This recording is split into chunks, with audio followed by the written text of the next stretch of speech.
Black the Name by D.B. Halpert. Narrated by the author, D.B. Halpert. Chapter 8.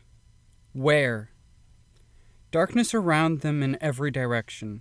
Aldrin and Auburn groan, sitting up and rubbing their heads, sore from impacting with the soft dirt ground. Both look at Elizabeth, shaking with worry, tears streaming from her eyes. The small cavity of dirt is damp with humid air, and while not even tall enough to allow Auburn or Aldrin to stand up straight within, roots impose themselves on the three from above, hanging free from the dirt ceiling. For the first time in a while, the wet smell of morning dew and moist soil fills the nostrils of the three. Lowering the goggles that allow him to see in the dark, Aldrin quickly absorbs the hole he is in, and sees Elizabeth crying, only barely hearing her sobbing through the ringing in his ears. Quickly, Aldrin shifts over to her, and grabbing her shoulders, consoles her. Easy, easy. We have to conserve our air until we find our way out of here. Returning a sniffling nod, Elizabeth wipes her eyes with the back of her wrist, smearing dirt across her cheeks. When sputtering into existence, the rip reforms, spitting forth Pearl into the small chamber. With Pearl's sudden reappearance, Elizabeth jumps onto her with a big hug, happily crying, "Pearl! You're here! That means Boop can still make it!" Pearl gently removes Elizabeth with a soft nudging, responding with a complex expression that combines anger, worry, and remorse on her face. "I'm not sure about that." Turning to Aldrin, Pearl raises a brow, posing the question, "Why are we in a hole?" Aldrin shrugs. "Look, you've always known more about magic than me, so I should be asking you. We were just transported here." Pearl's eyes roll. Drawing her shovel from the side of her bag and pointing to Aldrin's, she scolds him. "We brought these for a reason. That reason was to dig. We are surrounded by dirt. Put one and one together and get two." "We just got here moments before you. Elizabeth was crying, thinking you and her pet were gone forever, so don't attack us. What happened after we were out? How did you get out?" Aldrin lashes back defensively. Closing her eyes and shaking her head, Pearl turns from Aldrin, thrusting her shovel into the dirt at an upward angle, answering with a grunt. "That isn't important right now. Let's get out of here first." The response comes with a sizable chunk of dirt being thrown back from Pearl. Aldrin and Auburn join in, gesturing for Elizabeth to stay back out of the way, where she sits and clasps her hands together, eagerly waiting for the tear to reform, to release Boop from the other dimension, to join them here. To join her again. 1, 2. 5 minutes pass as Aldrin, Pearl, and Auburn cut into the dirt wall of the small room, when finally, with a strike from Pearl's shovel, released into the space is a column of bright light, a gust of fresh, cool air, and the ambient sound of birds chirping and wind blowing through a great forest.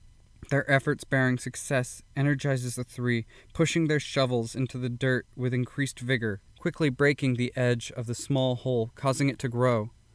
Only moments after the light broke into the dirt capsule, Pearl throws her shovel through it, and with a leap, begins pushing herself out. Out of the small hole, Pearl takes a moment to look around herself, admiring the environment they have been placed in. After letting her eyes adjust to daylight for the first time in a month or more, Pearl looks up to the soft blue sky with drifting cotton clouds, brilliantly lit by a pre-noon sun. All around her rise ancient behemoth redwood trees, stretching hundreds of feet into the sky, dwarfed only by a nearby ridge, from the top of which similar trees pierce even higher into the atmosphere. Small blue, red, and brown birds fly from treetops, taking flight for a moment before finding perches on other trees, scanning the ground for insects. Behind Pearl, resting on top of the microcavern the others remain in, rises a twisted and gnarled, black and dead redwood that stretches taller than any of the others in its immediate vicinity. Pearl is snapped back to the moment with a grunt from Auburn from within the hole. "We better help lass!" Dropping to her knees and reaching down to grab Auburn's wrist, Pearl leans back, pulling him up through the small opening in the soil. Turning back to Elizabeth, Aldrin steps to her side and, squatting by her, places his hand on his shoulder, saying as gently as he can, "Elizabeth, we have to go. Come on." Elizabeth looks up with anger in her eyes, responding with a snap. "I have to wait for Boop. Pearl made it out shortly after us. Maybe he's still coming." Aldrin closes his eyes, taking a deep breath before continuing.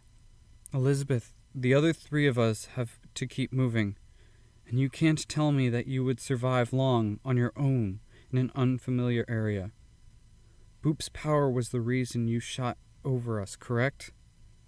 Well, he did that so you could live. Please, don't throw that gift from him away by refusing to move forward." Elizabeth's lower lip trembles for a moment as she begins sobbing, her head falling into Aldrin's chest. Through heavy gasps of air from weeping, Elizabeth stammers, muffled by Aldrin's leather tunic, "He is all I have. I'm alone again." Aldrin leans into the hug, taking good care to not press any of the hard metal of his suit roughly onto Elizabeth while he begins rubbing her back, consoling her. "No, you are not alone. You have me, and Pearl, and even Auburn. But only if you can trust us to take care of you." Looking up with tears and snot running down her face, Elizabeth sniffles. "Really?" "Yes, but we can't stay here." Okay. Elizabeth wipes away the tears and snot as best she can with her arm, and standing in her dry blood and dirt-covered torn nightdress, gives Aldrin a nod. Still fighting a desire to cry, Elizabeth grabs her bag and steps to the hole, where reaching up she is quickly pulled free, out onto the soft mixture of dirt and dead leaves. Auburn pulls Aldrin from the ground to Pearl, poking his shoulder, asking, "All right, smarty. Where to now?" Rubbing his eyes while they adjust to the sun's light, Aldrin's head shakes and he shrugs, responding, "How am I supposed to know?" Stepping from the group, Auburn dips a short distance away through the trees in the direction of the cliff, calling back as he nearly disappears into the brush. "This way. Find a river, and downstream you will find civilization. Or the ocean, if there is no one around." Pearl leaps over a large, protruding, seemingly dead root from the behemoth gnarled tree to follow Auburn, chirping, "Good enough for me!" Moments later, Elizabeth and Aldrin join the other two, stepping quickly through the woods, with no strong indication of where they are going beyond toward the cliffs. The soil is surprisingly soft under Elizabeth's bare feet, each of her hastened steps releasing, like the steps of the other three, a soft, wet crunching that pushes the still moist, even as the sun approaches its noon position, fragments of dead ground leaves in between her toes. Aldrin thinks to offer to carry Elizabeth's bag, but chooses not to, seeing her not carrying it on her back, but within the confines of her wrapped arms, noticing silently that in the time they have been on the plane of mortals, the young teen's hair has faded slightly from its pure ink black, with single strands appearing to change to a light, almost white, in comparison to the black color.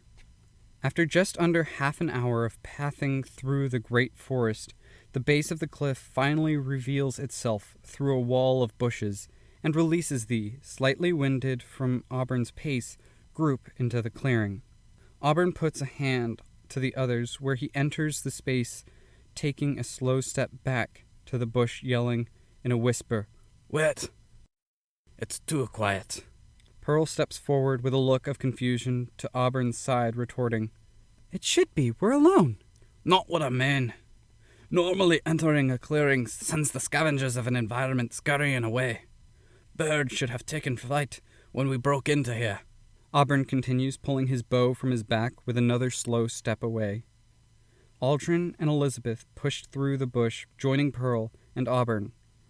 Seeing Auburn's bow drawn, Aldrin immediately slings his rifle from his shoulder and begins preparing a shot, when from a platform jutting from the cliff face, a high-pitched, gargling, mucus-filled voice yells out over the clearing, revealing a small, brown, almost orange creature with locks of greasy, oak-bark brown hair tied back in a messy bun, holding a long, thin piece of wood with stones and bones driven through it at one end and tied in place with wood pulp rope.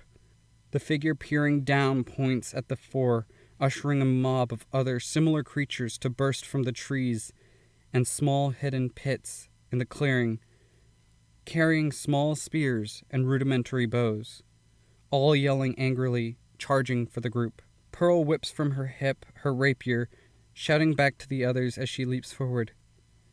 "Goblins! Not friendlies!"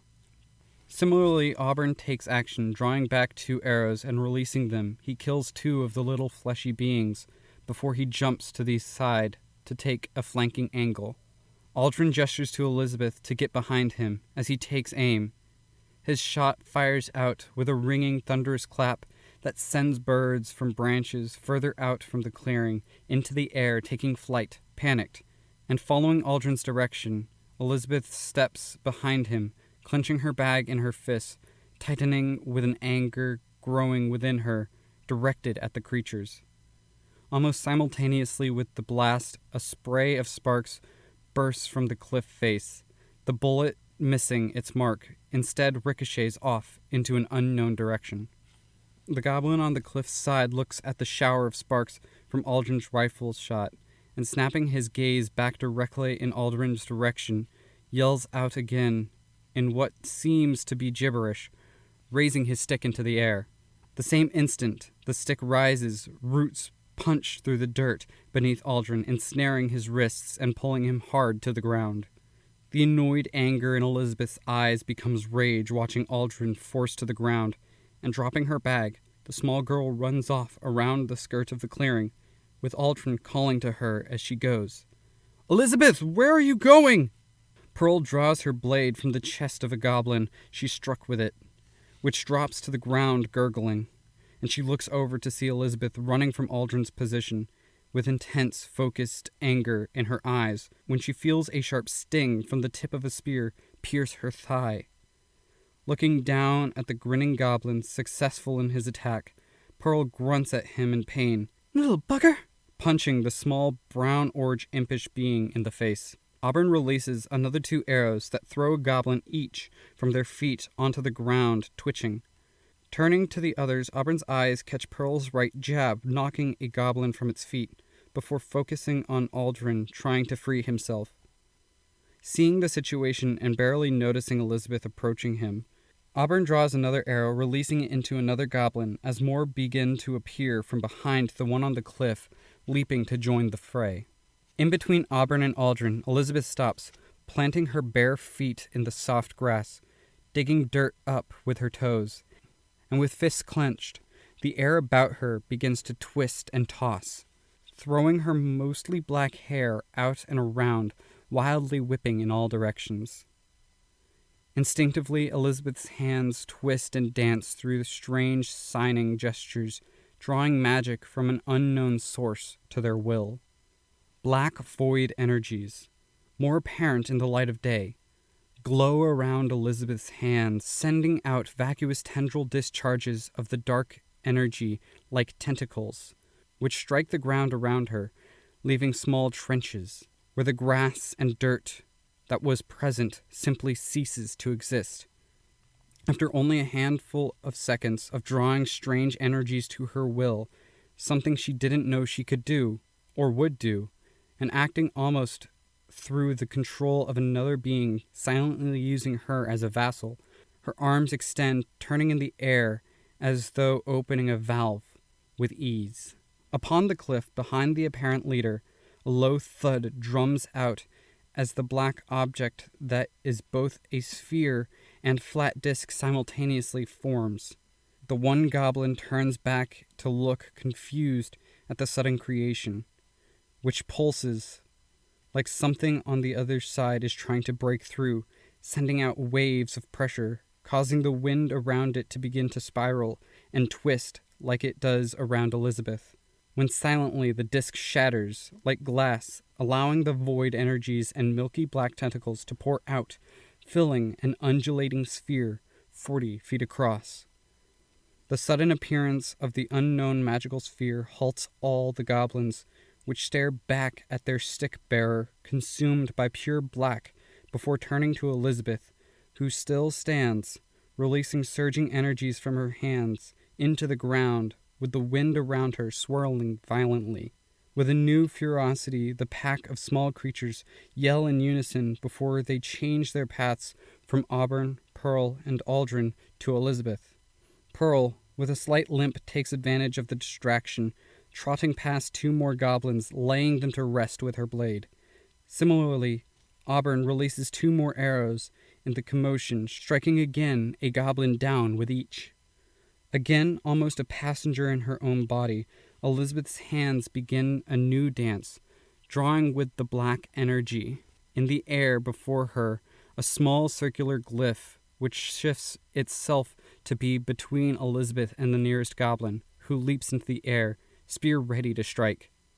Raising her hand and closing her eyes with fearful anticipation of the goblin's attack, Elizabeth releases from the glyph, with a crackling, swishing sound, a beam of black that, regardless of observed angle, appears outlined with white that impacts with the goblin's chest. The beam only lasts a split second, but its power stops the goblin's momentum, sending black veins of the energy painfully through its torso, causing the goblin to grab its chest, releasing a blood-filled cough before falling to the ground, still. Elizabeth looks at her hands for a second, wanting to be afraid of what she just did, but for a reason unsure in her head is unable to, and looking to the glyph, persisting in the air before her, notices nearly half the intricate construction lines that formed it missing, before it shifts to be between Elizabeth and another one of the charging goblins. With a deep breath, Elizabeth puts her hand to the glyph, which to her surprise has a physical form, and pressing into it, sends another blast of energy out and into a second goblin, shattering the glyph in the process. Worry returns to Elizabeth with the disappearance of the glyph, when a thunderous crack rings out, which sends another goblin near her back from the impact of a bullet in its chest. The roots, having released Aldrin's appendages, withdraw back into the dirt below him, while he drops the end of the barrel and begins reloading. The menacing loud explosion and large cloud of smoke rising from the man in a metal skeleton, coupled with the black, surging energies jetting from a young girl whose expression entails a lack of effort on her part, if not surprise of her own abilities, shakes the goblins that yet live, and stopping all aggression, they begin to scatter, running hands overhead in all directions. From the edge of the cliff, through the sound of soft, moist, slapping tendrils and otherworldly whispering, the thud of a small form hitting the dirt ripples through the air, followed by the emergence of the goblin leader, stick in hand, running from within the orb.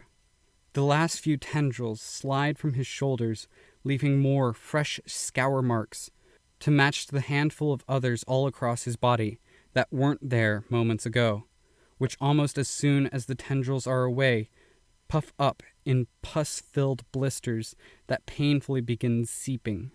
Pearl, rapier at the ready, Auburn, arrow nocked, Aldrin appearing from within a cloud of smoke, and Elizabeth, standing within a tempest of dark energies and wind, watched the goblins run in fear before turning their collective attention to the one trembling leader. In an act of desperation, the goblin throws the staff from his hands, and dropping to his knees begins to plead in a strange language that would be elegant if spoken by a different creature. Babeth! Babeth nin tak guard, mate. Nid hen nin carry. Wait, can on here. Babeth! Understanding the creature's words, Pearl steps forward, responding in a much more delicate form, almost singing in her tone. Kirikin gar I pegain nevbarna. Turning back to baffled expressions strewn upon the faces of Auburn and Aldrin. Auburn slacks his drawn arrow, pointing it to the ground and staring at Pearl, asking with a nod to the goblin. Don't tell me you understand that. The little orange-brown goblin gives a giant smile, nodding rapidly. Ahi. Sinanir at hill. Pearl at heel bar imtadral sin. With a shrug, Pearl responds, It is a broken form, but he is speaking in the tongue of the elves. I think we may be on the elvish continent. He's begging us not to kill him. I asked if he could lead us to the nearest town. He's agreeing to. Elizabeth's eyes remain trained upon the small form shaking on his knees for several moments before asking in the same language. With, even compared to Pearl's words, her voice is almost transcendent and beautifully gentle as it wisps through the air. Sin para, prafar upet, in hin lamin, shalamin ped te, 3 end. The goblin looks to the smallest of his defeaters, tilting his head, asking, The fuck? Pearl looks in astonishment at the ease in which Elizabeth speaks with the elvish tongue, hearing better than the others the inherent beauty of the teen's words spoken more precisely and pure to the language than even Pearl's own speech. With a jaw agape, Pearl is struck out of her jealous silence as Aldrin taps her shoulder, asking, Pearl, what are those two talking about? Oh, Elizabeth is asking if Tak-Tak would like to communicate through thought, and of course he is confused. Pearl translates half-heartedly. Aldrin turns to Elizabeth with sudden curiosity. You can do that? Wait, why are you not surprised by this? Aldrin turns back, pointing to Pearl. Pearl becomes immediately defensive, raising her hands in the air. We had a chat on the other plane while you were sleeping, the morning after you found her. I didn't tell you because A, we wanted to move as quickly as possible to get here sooner, and B, it really wasn't my thing to share. The goblin looks up in panic at the obvious debate in a language he doesn't understand, calling out, Babelf! Babelf! Aldrin's hands find his head as he groans out a sigh, turning away back to Elizabeth to continue his question.